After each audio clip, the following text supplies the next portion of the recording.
नमस्कार. श्री दत्त क्षेत्र नरसोबाची वाडी. इतिहास, नद्या आणि श्रद्धा. आज आपण एका अशा ठिकाणाबद्दल बोलणार आहोत जे महाराष्ट्रातील कोल्हापूर जिल्ह्यात आहे. शिरोळ तालुक्यातील हे नरसोबाची वाडी फक्त एक गाव नाही बरं का. हे शतकानुशतके लाखो भाविकांचं श्रद्धास्थान असलेलं एक अत्यंत जागृत असं दत्तक्षेत्र आहे.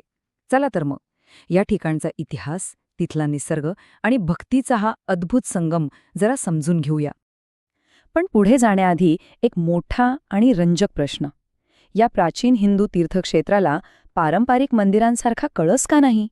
आणि त्याहूनही आश्चर्याची गोष्ट म्हणजे 15व्या शतकातील एका मुस्लिम राजाचा याच्याशी काय संबंध असू शकतो? ऐकायला थोडं विचित्र वाटतं ना, पण हे खरं आहे.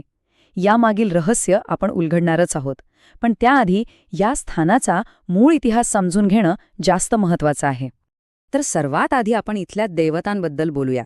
भगवान दत्तात्रय म्हणजे ब्रह्मा, विष्णू आणि महेश यांचा सामावलेला त्रिमुखी अवतार. आता ह्यातली सर्वात खास गोष्ट म्हणजे काय, तर श्रीदत्ताचा पहिला अवतार मानले गेलेले श्रीपाद श्रीवल्लभ यांनी सर्वप्रथम याच ठिकाणी वास्तव्य केलं होतं.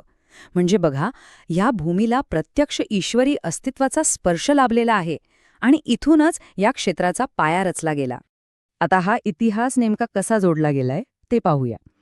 इसवी सन 1378 कारंजा येथे श्री दत्ताचे दुसरे अवतार श्री नृसिंह सरस्वती यांचा जन्म झाला. त्यानंतर 1388 मध्ये त्यांनी संन्यासाची दीक्षा घेतली आणि पुढे तब्बल 12 वर्ष त्यांनी या ठिकाणी कठोर तपश्चर्या केली.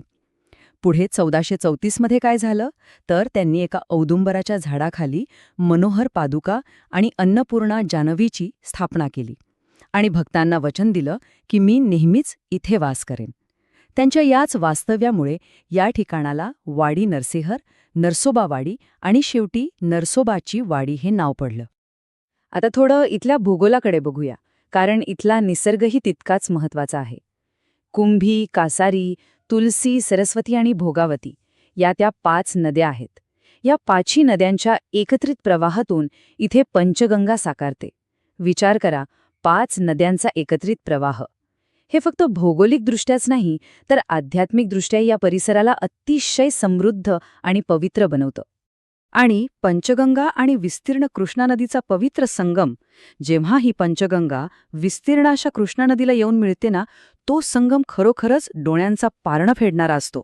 इथून पुढे ही कृष्णा नदी कर्नाटकात वाहत जाते. नदी तीरामुळे लाभलेली ती नैसर्गिक सुंदरता, कृष्णेचं ते अथांग पात्र आणि आजूबाजूला सतत भरलेला भक्तिभाव, तिथे गेल्यावर जी शांतता मिळते ना, ती शब्दात सांगणं खरंच कठीण आहे.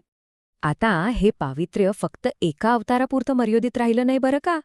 नारायण स्वामी, गोपाळ स्वामी, मौनी स्वामी आणि वासुदेवानंद सरस्वती यांसारख्या अनेक थोर संतांनी इथे वास्तव्य केलं. या सर्व सिद्ध महापुरुषांच्या वास्तव्यामुळे या जागेला एक अखंड ऊर्जा मिळालीय आणि म्हणूनच इथे दिवस रात्र दत्तभक्तांची अशी कायमस्वरूपी गर्दी पाहायला मिळते. इथला रोजचा नित्यक्रम बघितला तर कुणीही थक्क होईल. पहाटे 3ला काकड आरती, सकाळी पंचामृत अभिषेक आणि महापूजा, संध्याकाळी धूपदीप आरती आणि पालखी आणि रात्री 10 वाजता शेजारती. म्हणजे पहाटे 3 वाजल्यापासून ते रात्री 10 वाजेपर्यंत इथे अखंड जागर असतो. हा जो सतत चालणारा गजर आहे ना, तो या मंदिराला अगदी चैतन्यमय आणि कायम जागृत ठेवतो.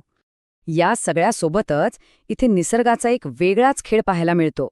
एकीकडे मंदिरात चाललेला पवमान पठणाचा गजर आणि दुसरीकडे पवित्र पादुकांना स्पर्श करणारं महापुराचं पाणी.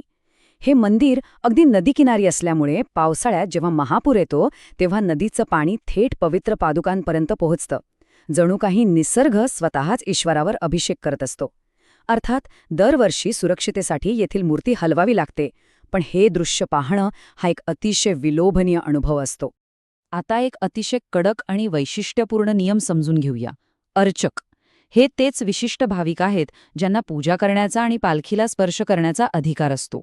श्री दत्त महाराज हे संन्यासी आहेत, त्यामुळे जेव्हा त्यांची पालखी निघते तेव्हा अर्चक सोडून इतर कोणत्याही व्यक्तीला पालखीला स्पर्श करायची परवानगी नसते. हा नियम इथे अतिशय काटेकोरपणे पाळला जातो आणि हीच शिस्त या क्षेत्राचं वेगळेपण शतकानुशतके जपून आहे. बरं, आता आपण परत आपल्या त्या पहिल्या प्रश्नाकडे येऊया. एवढी मोठी परंपरा, एवढा भक्तीचा सागर, मग या मंदिराला पारंपरिक कळस का नाही? हा प्रश्न साहजिकच पडतो, बरोबर? यामागे कोणतंही वास्तुशास्त्र नाहीये, तर यामागे एक अत्यंत ऐतिहासिक आणि हृदयस्पर्शी घटना आहे. तर घडलं असं, विजापूरचे राजा आदिल शहा यांनी अंध मुलीसाठी प्रार्थना केली आणि तिला चमत्कारिकरित्या दृष्टी प्राप्त झाली. आदिलशहाच्या मुलीला दृष्टीदोष होता. जेव्हा एका पित्याला श्री दत्त महाराजांच्या या जागृत स्थानाची ख्याती समजली, तेव्हा तो थेट इथे आला. त्याने अत्यंत निस्सीम भक्तीने प्रार्थना केली आणि खरोखर चमत्कार झाला. त्याच्या मुलीची दृष्टी परत आली. या उपकाराची परतफेड म्हणून आणि कृतज्ञतेपोटी आदिलशहाने स्वतः या मंदिराचं बांधकाम करून दिलं. आता राजा मुस्लिम असल्यामुळे बांधकामाची शैली वेगळी होती आणि म्हणूनच या मंदिराला पारंपरिक कळस नाहीये. हा प्रसंग आपल्याला काय सांगतो?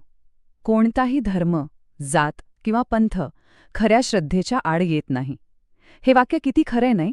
हे फक्त एक ऐतिहासिक उदाहरण नाही, तर मानवी मूल्यांचा आणि खऱ्या भक्तीचा विजय आहे. अंतर्करणातून हाक दिली की ईश्वरी शक्ती कोणत्याही मानवनिर्मित सीमा मानत नाही, हेच आदिलशहाच्या कथेवरून आपल्याला समजतं. हे असं पवित्र स्थान आहे जिथे इच्छा पूर्ण होतात आणि मनाला चिरंतन शांती मिळते.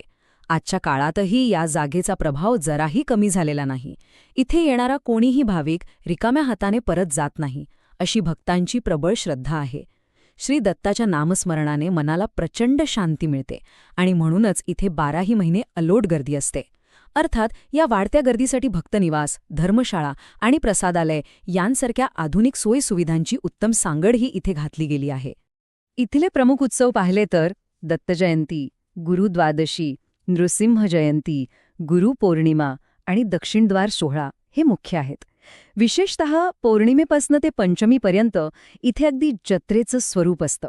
लांबून लांबून लोक फक्त एका दर्शनासाठी आणि या पवित्र क्षणांचा भाग होण्यासाठी इथे येतात.